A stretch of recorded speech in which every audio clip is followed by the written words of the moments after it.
Hello नमस्कार प्यारे विद्यार्थियों। अपने कक्षा 10 विषय विज्ञान के पहले पाठ के महत्वपूर्ण प्रश्न कर रहे हैं, जिसके पीछे की क्लास के अंदर अपने 33 नंबर प्रश्न तक कर लिया था। आगे के प्रश्न अगर अपने देखें, जैसे 34 नंबर प्रश्न है, तो इसमें लिखा है धातु के साथ अम्ल की क्रिया करवाने पर कौन सी गैस निकलती है। इस गैस की उपस्थिति की जांच आप कैसे करेंगे। धातु है, धातु कोई भी अपने होनी चाहिए, कोई भी धातु अम्ल के साथ अभिक्रिया करवाने पर कौन सी गैस निकलती है। तो यहाँ पे देखें कि अपने जिंक धातु लिया गया है।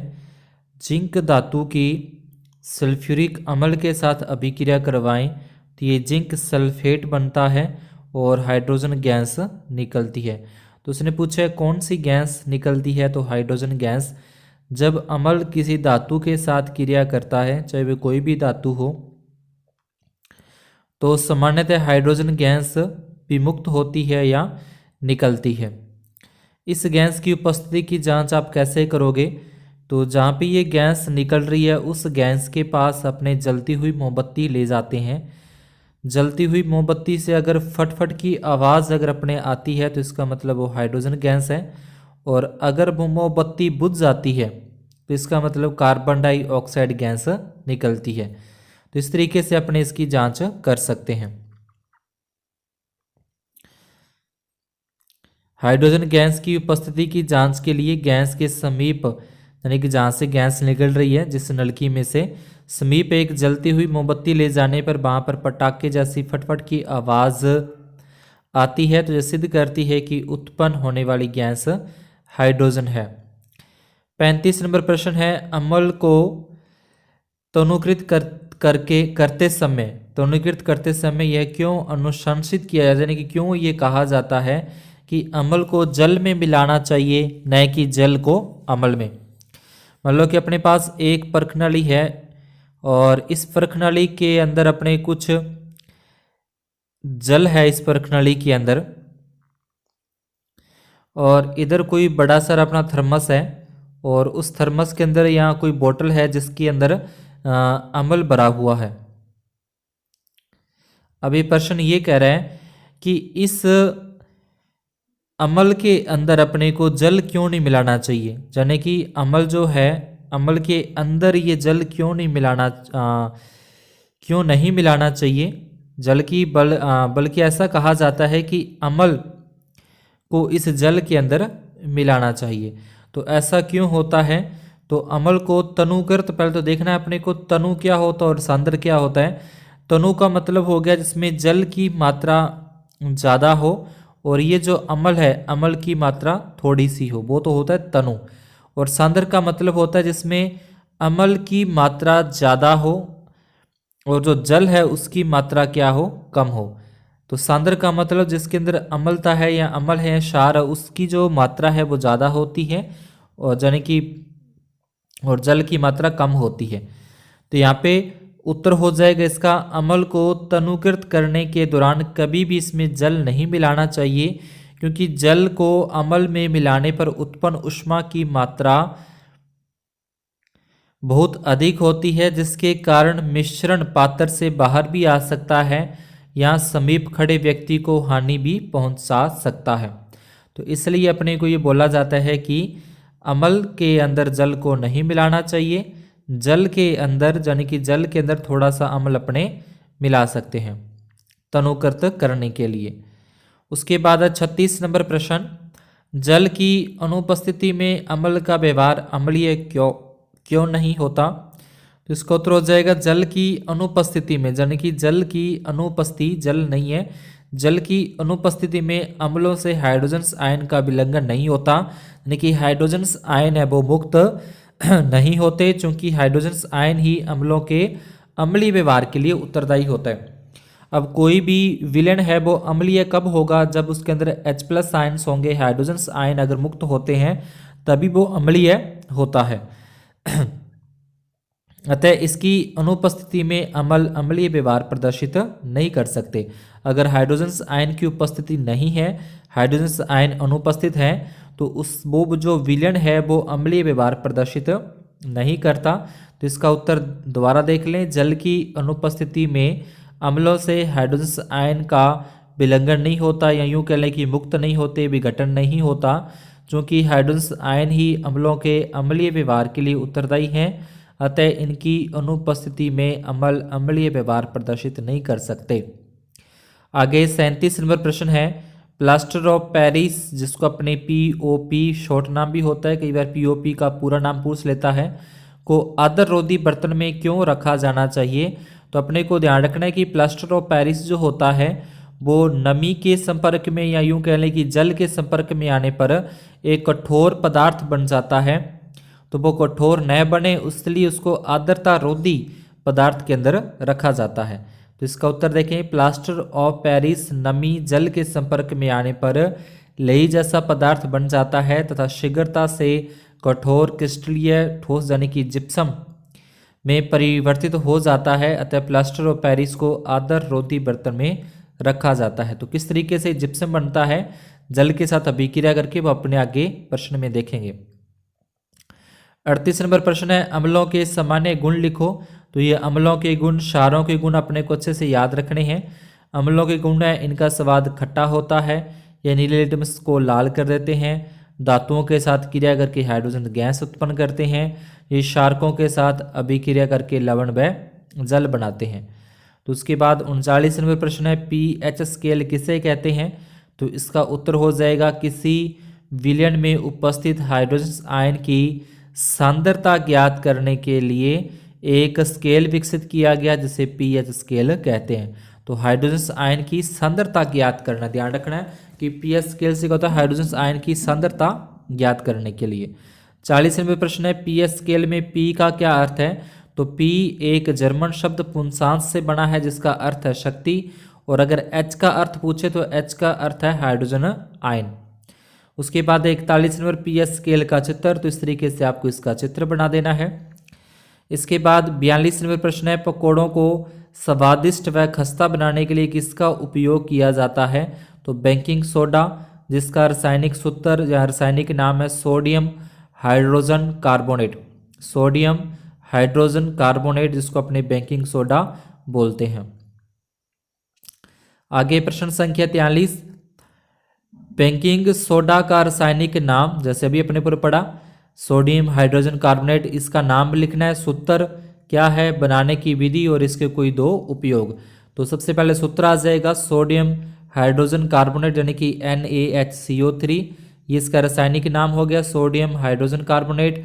बनाने की विधि में क्या कहता है कि NaCl का उपयोग करके बेकिंग सोडा बनाया जाता है। तो सबसे पहले NaCl के साथ अपने जल के साथ अभिक्रिया करवा दें, कार्बन डाइऑक्साइड गैस प्रवाहित करें और अमोनिया।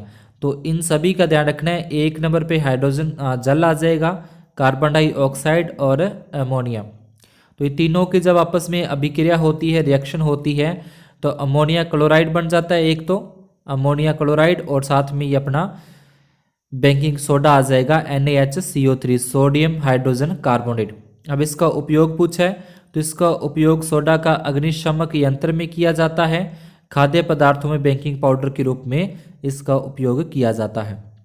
आगे 44 नंबर प्रश्न, विरंजक चूर्ण का रासायनिक नाम, सूत्र, बनाने की विधि और कोई दो उपयोग। तो इसका नाम है कैल्शियम ऑक्सीक्लोराइड। Calcium oxychloride. बनाने की विधि के लिए जलीय सोडियम क्लोराइड। तो सोडियम क्लोराइड यानी कि NaCl, सारे के सारे ये NaCl के ही है। सोडियम क्लोराइड के विद्युत अपघटन से क्लोरीन का निर्माण होता है। सोडियम क्लोराइड के अपघटन से क्लोरीन का निर्माण होता है। सोडियम यानी कि NaCl, इसका अपघटन होगा तो क्लोरीन का निर्माण होता है। शुष्क बुझा हुआ चूना, जिसका सूत्र है CaOH की होल्डवाइज व क्लोरीन की क्रिया से विरंजक चूर्ण का निर्माण होता है। तो यहाँ से जो क्लोरीन गैस क्लोरीन निकलेगी, उत्पन्न होगी, तो उसका बुझे हुआ चूने के साथ अभिक्रिया करवाने से विरंजक चूर्ण का निर्माण होता है। ये हो जाएगा बुझा हुआ चूना कैल्शियम हाइड्रोक्साइड, ये क्लोरीन गैस हो जाएगी। इनकी अभिक्रिया करवाएंगे तो कैल्शियम ऑक्सी क्लोराइड बनता है और साथ में जल का अणु, तो ये अपना हो जाएगा विरंजक चूर्ण।